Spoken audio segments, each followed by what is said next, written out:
Good morning everybody. Today we are going to public health engineering subject having lecture number 12. Last lecture having studied chapter 2 purification of water, then studied points in then treatment of water, त्यामध्ये aeration, screening, chemical bond, chemical methods, softening, sedimentation, coagulation, filtration, disinfection या सगळ्या treatment आपण last लेक्चरमध्ये study केले. तर आपण कोणतं unit second start केलेलं आहे, त्यामध्ये प्युरिफिकेशन ऑफ वॉटर, त्यामध्ये एरिएशन ट्रीटमेंट बघितली, त्यानंतर types of settling,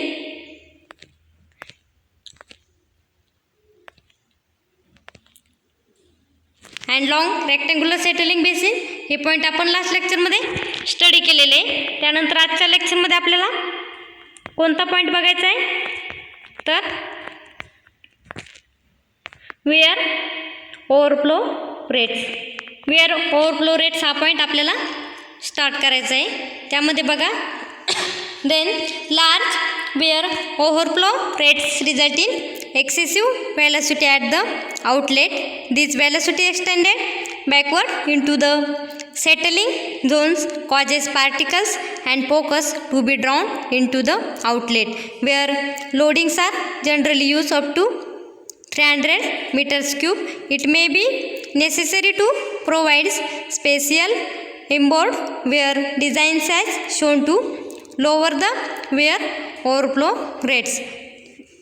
wear overflow रेट्समध्ये काय सांगितलं त्यांनी, then large weir overflow rates result in excessive velocity of the outlet.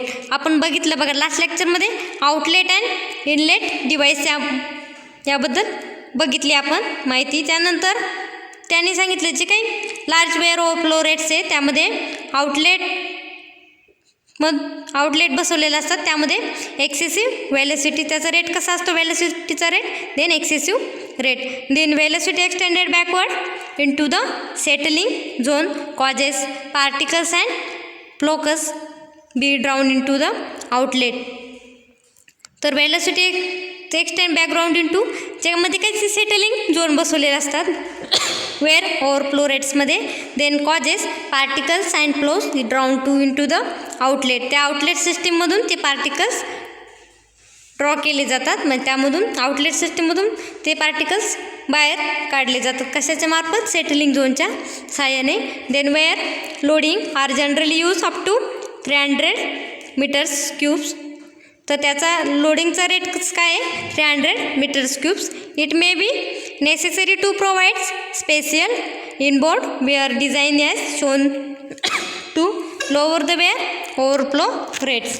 जे काही वेअर ओव्हरफ्लो रेट्स आहे त्याची ते कसे डिझाईन केले असतात, they shown lower the weir overflow rates. त्यामध्ये डायग्राम बघा वेअर ओव्हरफ्लो रेटची, then inboarded weir arrangement in increases weir length.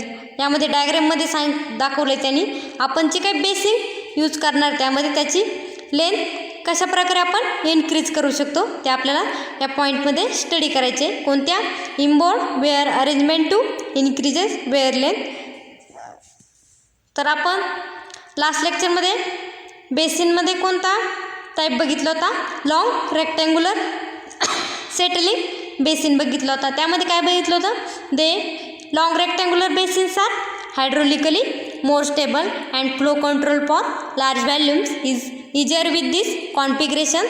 Then typically long rectangular tanks have length ranging from 2 to 4 times their width. जे काही rectangular settling basin आपण use करणार आहे त्याची length किती आहे, 2 to 4 टाइम्स देअर विड्थ. त्याच्या विड्थच्या 2 to 4 टाइम्स त्याची लेंथ असणार आहे, कशाची, लॉंग रेक्टँग्युलर सेटलिंग बेसिनची.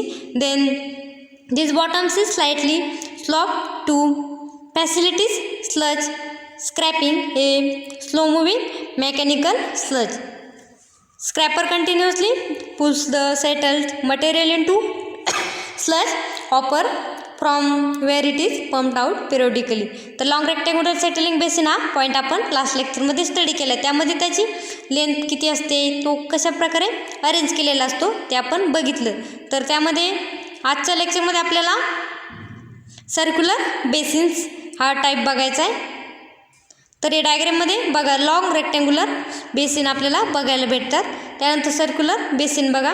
Then circular settling basins have the same functional zones as the long rectangular basins but the flow regime is different.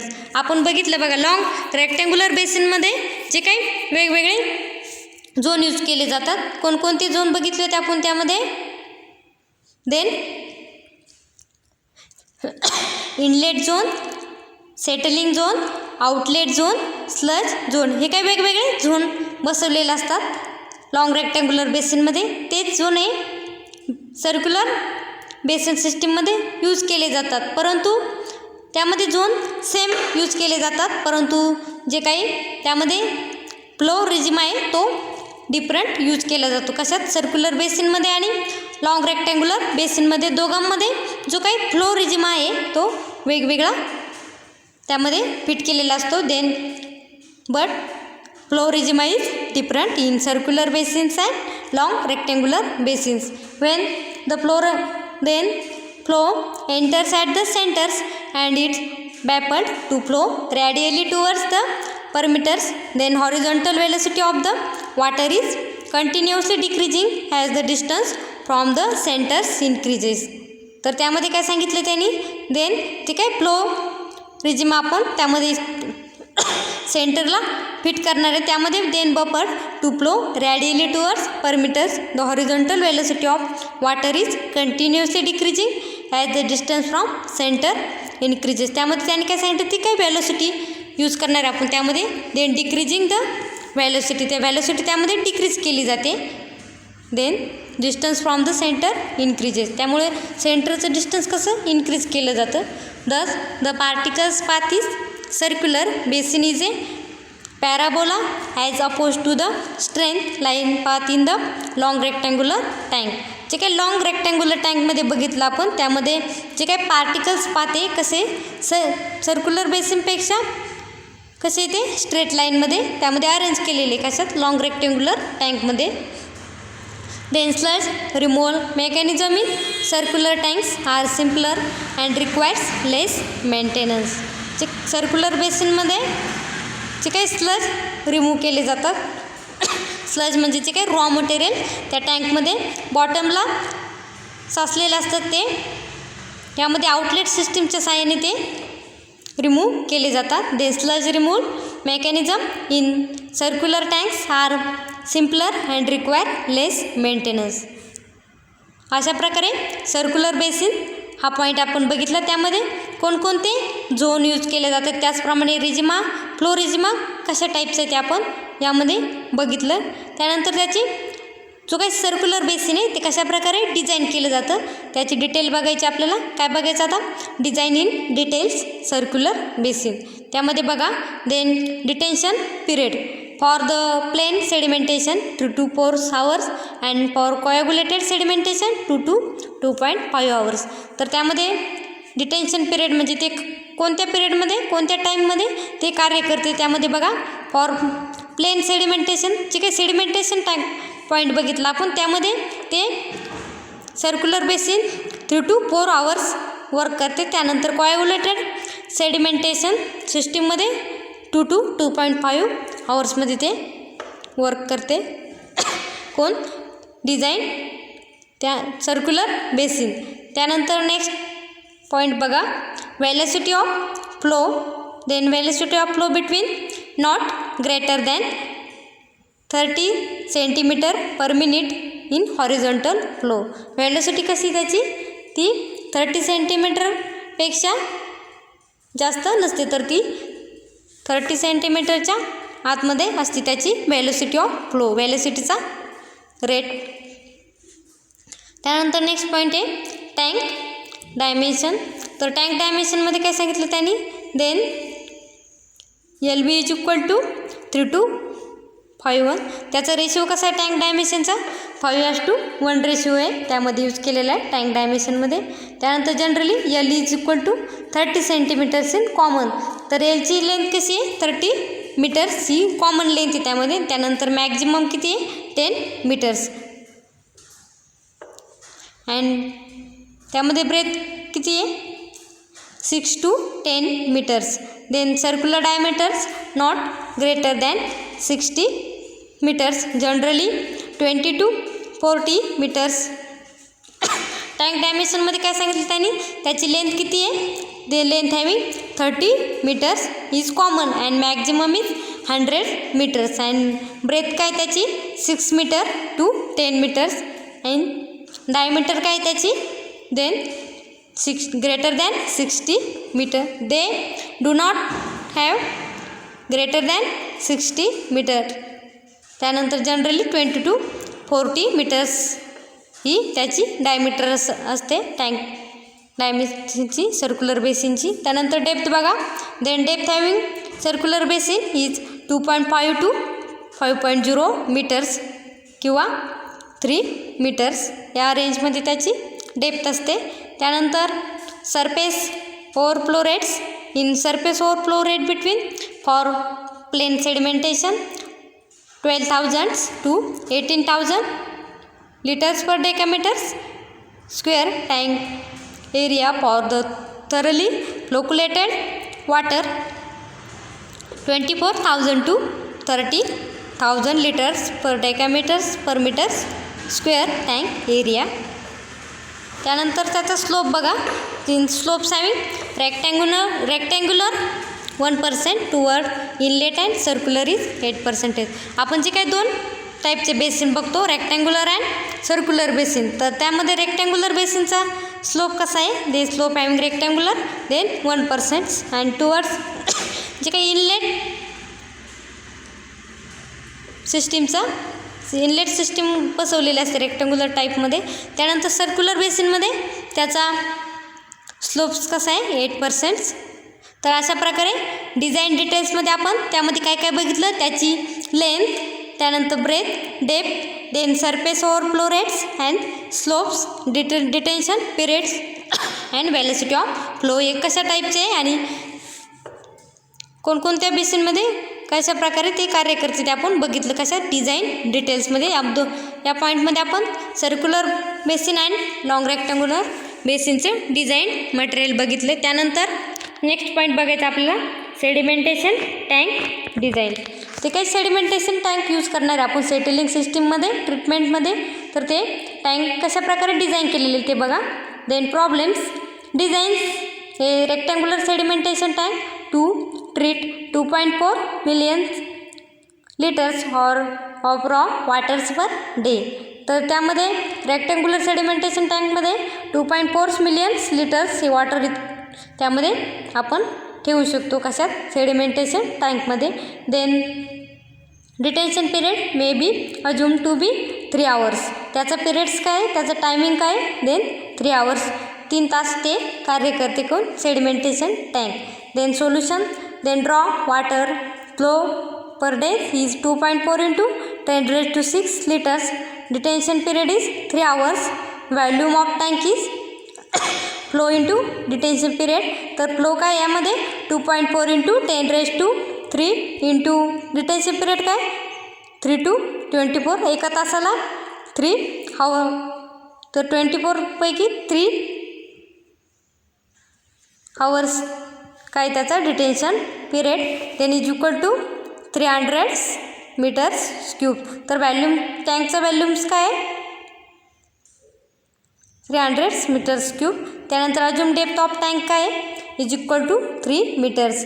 त्याची डेप्थ किती आहे 3 मीटर्स. कशाची सेडिमेंटेशन टँकची. त्यानंतर surface area 300/3 is equal to 10 metres square. त्यानंतर length and breadth काय त्याची 3 is अजून. तर L is equal to 3b. Then 3b square is equal to 100 metres square. That is B is 5.8 metres. तर त्याची लेंथ आहे 3 अँड ब्रेथ काय 5.8 metres. त्यानंतर बघा L is equal to 3b. आपल्याला यामध्ये काय दिलं त्यांनी कॅल्क्युलेट करून त्याची जी काही सेडिमेंटेशन टँकची डिझाईन बघतो आपण. त्यामध्ये त्याची लेंथ 3 त्याची नाही ब्रेथ किती 5.8 मीटर आणि लेंथ किती 17.4 metre. Then surface loading overflow rate is 2.4 into 10⁶. This is conversion. Then final answer is 24,000 decameter square. ठीक आहे. सेडिमेंटेशन टँक डिझाईन पॉईंट बघतो आपण. त्यामध्ये सेडिमेंटेशन टँक कशा प्रकारे डिझाईन केलं जातं, त्यामध्ये त्याची व्हॅल्यूम ऑफ टँक बघितलं तर व्हॅल्यूम किती त्याचा 300 मीटर्स क्यूब्स अँड त्याची डेप्थ किती आहे 3.0 मीटर्स अँड सरफेस एरिया किती आहे 100 metres square and length and breadth काय आहे, length having 17.4 metres and breadth is 5.8 metres. तर अशा प्रकारे सेडिमेंटेशन टँक कशा प्रकारे डिझाईन केलं जातं ते आपण बघितलं आहे. त्यानंतर नेक्स्ट प्रॉपर्टीज बघायच्या. नेक्स्ट पॉईंट आहे general properties of colloids. Then first one is then colloids particles are so small that their surface area in relation to mass is very large. तर कोलाइड्स पार्टिकल्स यूज करणार आहे आपण, त्यामध्ये त्याचं surface area कसं आहे, then surface area in very large. Surface एरियाचं mass कसं आहे व्हेरी लार्ज, त्याचं व्हॅल्यूम मास कसं ते सरफेस एरिया म्हणजे काय पार्टिकल्स यूज करणार आहे आपण, त्याचं मास कसं आहे then very large. Second properties बघा कोलाइड्सची. Then electrical properties. Second properties काय, यामध्ये मेन प्रॉपर्टीज काय आहे, फर्स्ट आहे surface area, second electrical properties, त्यानंतर third Tyndall effect and fourth is absorption. त्यामध्ये बघा सरफेस एरियामध्ये बघतोय आपण, then surface area having very large in colloids particles. Then second electrical properties बघा. Then electrical properties between all colloidal particles are electrically charge. Electrodes from A DC source are placed in a colloidal depression. The particles migrates towards the poles of opposite charge. तर electrical प्रॉपर्टीजमध्ये काय सांगितलं त्यांनी, जे काही all colloidal particles त्यामध्ये use करणार आहे, तर त्याचं काय आहे दे colloidal particles are electrically charge. त्याला ते चार्ज कशा प्रकारे इलेक्ट्रिकली चार्ज केले जातात. त्यानंतर if electrodes from DC source. DC source म्हणजे त्यामध्ये कोणते इलेक्ट्रोड यूज केले जातात, ते काही डायरेक्ट करंट सोर्सचे इलेक्ट्रोड आहे ते त्यामध्ये यूज केले जातात कशात इलेक्ट्रिकल प्रॉपर्टीजमध्ये. Then DC source are place in a colloidal dispersion. Then particles migrate towards the poles of opposite charge. तर DC करंट सप्लाय केल्यामुळे त्यामध्ये काय होतं, जे काही पार्टिकल्स आहे कोलायडल पार्टिकल्स ते कसं होतं towards the pole of opposite charge. जे काही ऑपोजिट चार्जचे पोल्स आहे त्याच्याकडे ते ट्रान्सफर केले जातात. कशामुळे डायरेक्ट करंट सोर्स यूज केल्यामुळे. तर इलेक्ट्रिकल प्रॉपर्टीजमध्ये काय सांगितलं, तर त्यामध्ये कोलायडल पार्टिकल्स इलेक्ट्रिकली चार्ज केले जातात आणि इलेक्ट्रोड कसे डायरेक्ट करंट इलेक्ट्रोड त्यामध्ये यूज केले जातात. तर ते इलेक्ट्रोड यूज केल्यामुळे काय होतं, जे काही कोलायडल डिस्पर्शन घडून येतं त्यामुळे काय होतं, जे काही कोलायडल पार्टिकल्स आहे then migrate towards the pole of opposite charge. Next properties बघा. Then colloidal particles are in constant motion because of bombardment by molecules of dispersion medium. Colloidal पार्टिकल्सची मोशन कशी दे हॅविंग कॉन्स्टंट मोशन. कशामुळे then because of bombarded by molecule of dispersion medium. Bombarded of molecule म्हणजे ते काय molecule आपण बघतोय बघा, direct current त्याला सप्लाय केल्यामुळे ते मोलिक्युल्स एकमेकांवरती आदळले जातात, बंबार्ड केले जातात. तर त्यांनी काय सांगितलं, the colloidal particles are in constant motion because bombarded by molecules of dispersion medium. ते बंबार्ड होऊ नये म्हणून ते त्यामध्ये काय केलं जातं, त्यामध्ये colloidal particles having constant motion, त्यामध्ये त्याची मोशन कशी कॉन्स्टंट मोशन आहे. This motion is called Brownian motion. They named after Robert Brown who first notice it. तर जे काही डिस्पर्शन त्यामध्ये कॉन्स्टंट मोशन आहे त्या मोशनला काय म्हटलं त्यांनी ब्राउनियन मोशन. तर ब्राउनियन मोशन का म्हटले त्यांनी, जो काही रॉबर्ट ब्राउन नावाचे जे काही सायंटिस्ट होते त्यामुळे त्यांनी ते फर्स्ट नोटीस केलं आहे काय मोशन ऑफ कोलायडल पार्टिकल्स. त्यामुळे त्यांच्या नावावरून त्या पार्टिकलच्या मोशनला काय दिलं नाव त्यांनी ब्राउनियन मोशन. जे काही कॉन्स्टंट मोशनने पार्टिकल्स मूव्ह केले जातात त्या मोशनला काय म्हटलं त्यांनी Brownian motion. Next, then Tyndall effect. Tyndall effect between colloidal particles have dimension. These are reversible upon heating. Example, organic in water. तर टिंडल इफेक्टमध्ये काय सांगितलं, जे काही कोलायडल पार्टिकल्स आहे त्यामध्ये त्याची डायमेन्शन कशी आहे, these are reversible upon heating. त्या पार्टिकल्सचं जर आपण हिटिंग केली तर त्याची डायमेन्शन कशी, they having reversible upon heating. Then dimension in colloidal particles have dimension, these are reversible upon heating. त्यामध्ये एक्झाम्पल टिंडल इफेक्टमध्ये एक्झाम्पल दिले त्यांनी कशाचं, then organic in water. Next properties बघा कोलायडल पार्टिकलची. Then absorption. In absorption between colloidals have high surface area and hence have lot of active surface for adsorption to occurs. The stability of colloids is mainly due to preferential absorption of ions. There are two types of colloids. Absorption points मध्ये काय सांगितलं त्यांनी, then colloids have high surface area. त्याचा surface area कसा आहे, then having high surface area. particleचा surface area कसा आहे, high surface area and hence have a lot of active surface for adsorption to occurs. त्यामध्ये त्याचा surface area हाय असल्यामुळे ते particles easily absorb केले जातात. Then stability of colloids is mainly due to preferential absorption of ions. त्यामध्ये ions हे easily absorb केले जातात. कशामुळे, त्यामध्ये त्याचा हाय सरफेस एरिया असल्यामुळे ते पार्टिकल्स इझिली ॲब्सॉर्ब केले जातात. आयन्स और पार्टिकल्स ॲब्सॉर्ब केले जातात. त्यानंतर there are two types of colloids. जे काही कोलाइडच्या प्रॉपर्टीज बघतोय आपण कोलाइड्स पार्टिकलच्या, ते particles divided into two main types. त्यामध्ये त्या पार्टिकलचे दोन मेन टाईप्स आहे कोलायडल पार्टिकलचे, लायोफोबिक कोलाइड्स अँड सेकंड आहे लायोफिलिक कोलाइड्स. तर लायोफोबिक कोलाइड्समध्ये बघा, in lyophobic colloids between that are solvent hating, these are irreversible upon heating. तर एक्झाम्पल बघा, inorganic colloids, metals, halides. Lyophobic कोलाइड्समध्ये काय सांगितलं त्यांनी, जे काय सॉल्वंट दॅट आर सॉल्वंट हॅटिंग. त्यामध्ये सॉल्वंट हॅटिंग टाईपचे पार्टिकल्स यूज केले जातात. कशात, लायोफोबिक पार्टिकल्समध्ये कोलाइड्समध्ये. त्यानंतर these are irreversible upon heating. त्याचं नेचर कसं आहे, इरिव्हर्सिबल नेचर्स. कशाचं, लायोफोबिक कोलाइडचं. त्यामध्ये एक्झाम्पल काय आहे लायोफोबिक कोलाइडचं.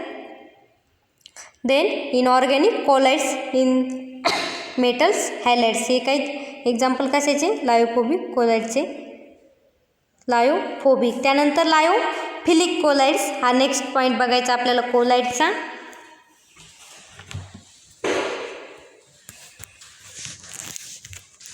तर lyophilic colloids between that are solvent loving. That are solvent loving म्हणजे त्यामधून सॉल्वंट्सचे फ्लो केले जातात. कशात, लायोफिलिक्स कोलाइड्समध्ये. These are reversible upon heating.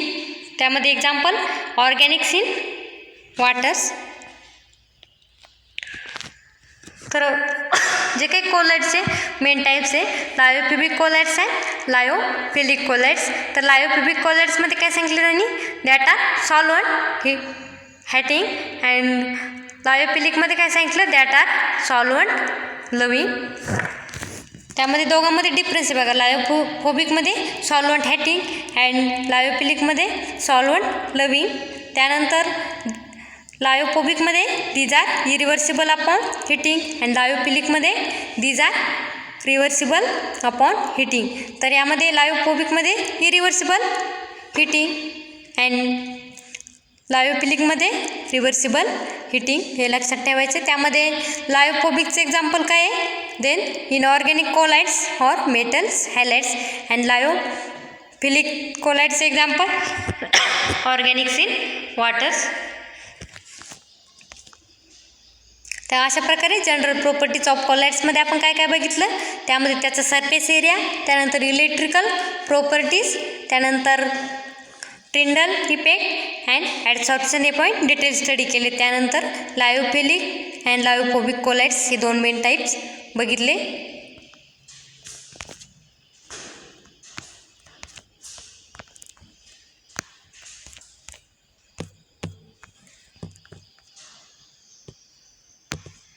तर आपण जे काही सेकंड मॉड्यूल स्टार्ट केलं होतं प्युरिफिकेशन ऑफ वॉटर, त्यामध्ये कोणकोणते पॉईंट्स बघितले आत्तापर्यंत, त्यामध्ये वेगवेगळ्या ट्रीटमेंट स्टडी केल्या. त्यानंतर सोर्सेस, त्यामध्ये फर्स्ट ट्रीटमेंट डिटेल बघितली कोणती, देन एरिएशन ट्रीटमेंट, त्यामध्ये टाईप्स ऑफ एरिएटर्स, त्यामध्ये टाईप्स ऑफ एरिएटर्समध्ये gravity aerators, fountain aerators, diffuse aerators, mechanical aerators, असे जे काही मेन 4 टाईप्स एरिएटरचे ते स्टडी केले. त्यानंतर सेटलिंग ही ट्रीटमेंट बघितली. तर सेटलिंग ट्रीटमेंटमध्ये त्याच्या फेजेस, त्यानंतर पर्पजेस ऑफ सेटलिंग, त्यानंतर principle of settling, types of settling, त्यामध्ये टाईप्स ऑफ सेटलिंगमध्ये फर्स्ट टाईप्स काय बघितला, discrete particle settling, second flocculant particles, third hindered of zone settling, त्यानंतर कॉम्प्रेशन हा 4th पॉईंट बघितला. अशा प्रकारे टाईप्स ऑफ सेटलिंग बघितले. त्यानंतर types of settling tanks, types of settling पण बघितलं and types of settling tank बघितलं. त्यामध्ये टाईप्स ऑफ सेटलिंग टँकमध्ये लॉंग रेक्टँग्युलर सेटलिंग बेसिन, जो काय बेसिनचा टाईप्स आहे तो स्टडी केला. त्यानंतर ड्रॅग सेडिमेंटेशन टँक्स बघितले, त्यामध्ये कोणकोणते झोन यूज केले जातात लॉंग रेक्टँग्युलर बेसिनमध्ये, inlet zone, settling zone and outlet zone and sludge zone, हे डिटेल स्टडी केले. त्यानंतर आजच्या लेक्चरमध्ये आपण वेअर ओव्हरफ्लो रेट्स हा पॉईंट स्टार्ट केला होता. त्यामध्ये बघितलं बघा, लार्ज वेअर ओव्हरफ्लो रेट्समध्ये त्याची एक व्हेलोसिटी कशी, एक्सेसिव्ह व्हेलोसिटी, त्यानंतर त्याचे दे वेअर जनरल यूज, त्यानंतर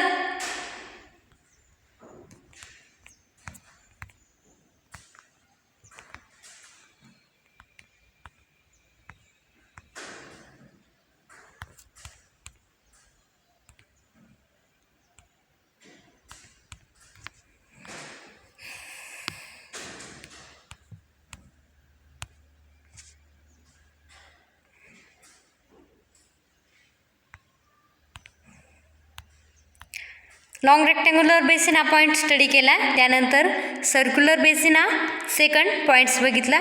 तर सर्क्युलर बेसिन्समध्ये कोणकोणते झोन यूज केले जातात, त्यानंतर फ्लो रिजिमा कोणत्या टाईपचा त्यामध्ये यूज केला जातो पण त्यामध्ये स्टडी केलं कशात, सर्क्युलर बेसिनमध्ये. त्यामध्ये डिझाईन डिटेल्स, सर्क्युलर बेसिन कशा प्रकारे डिझाईन केलं जातं, त्यामध्ये त्याची लेंथ, त्यानंतर breadth, depth, slopes and velocity and tank dimension हे पॉईंट डिटेल बघितलेत कशात, डिझाईन इन सर्क्युलर बेसिनमध्ये. त्यानंतर सेकंड टँक बघितला होता, सेडिमेंटेशन टँक डिझाईन, त्यामध्ये पण त्याची लेंथ, ब्रेथ, डेप्थ हे सगळे पॉईंट त्यामध्ये स्टडी केलेत. आणि लास्ट पॉईंट बघितला आपण आजच्या लेक्चरमध्ये, जनरल प्रॉपर्टीज ऑफ कोलाइड्स, जे काही कोलाइड्स पार्टिकल्स आहे त्याच्या प्रॉपर्टीज बघितल्या. त्यामध्ये त्याचा सरफेस एरिया बघितला, then surface area having large surface area. त्यानंतर इलेक्ट्रिकल प्रॉपर्टीज बघितले. तर इलेक्ट्रिकल प्रॉपर्टीजमध्ये काय बघितलं, all colloidal particles are electrically charge if electrodes from direct current source are placed in a colloidal dispersion, then particles migrate towards the poles of opposite charge. त्यानंतर next properties बघितली, Tyndall effect and last property adsorption. तर adsorption of कोलाइड्समध्ये त्यामध्ये collides particles आहे त्याचे 2 main types बघितले, कोणते, lyophobics colloids and lyophilic colloids. तर lyophobics कोलाइड्समध्ये काय बघितलं, they are solvent hating and lyophilic they are solvent loving. त्यानंतर लायोफोबिकमध्ये this is irreversible upon heating and लायोफिलिकमध्ये this is reversible upon heating. त्यामध्ये लायोफोबिकचं एक्झाम्पल बघितलं, inorganic colloids, metal halides and लायोफिलिकचं एक्झाम्पल बघितलं, ऑर्गॅनिक्स इन वॉटर्स. तर आजच्या लेक्चरमध्ये एवढे पॉईंट आपण डिटेल स्टडी केले. तर नेक्स्ट लेक्चरमध्ये आपल्याला नेक्स्ट पॉईंट स्टार्ट करायचा आहे, कोणता, कोॲग्युलेशन अँड फ्लोक्युलेशन. कोॲग्युलेशन अँड फ्लोक्युलेशन हा पॉईंट नेक्स्ट लेक्चरमध्ये स्टडी करायचा आहे. तर आजच्या लेक्चरमध्ये सर्क्युलर बेसिन्स हा पॉईंट डिटेल्स बघितला, त्यानंतर कोलाइड्स सबस्टन्सच्या प्रॉपर्टीज बघितल्या, देन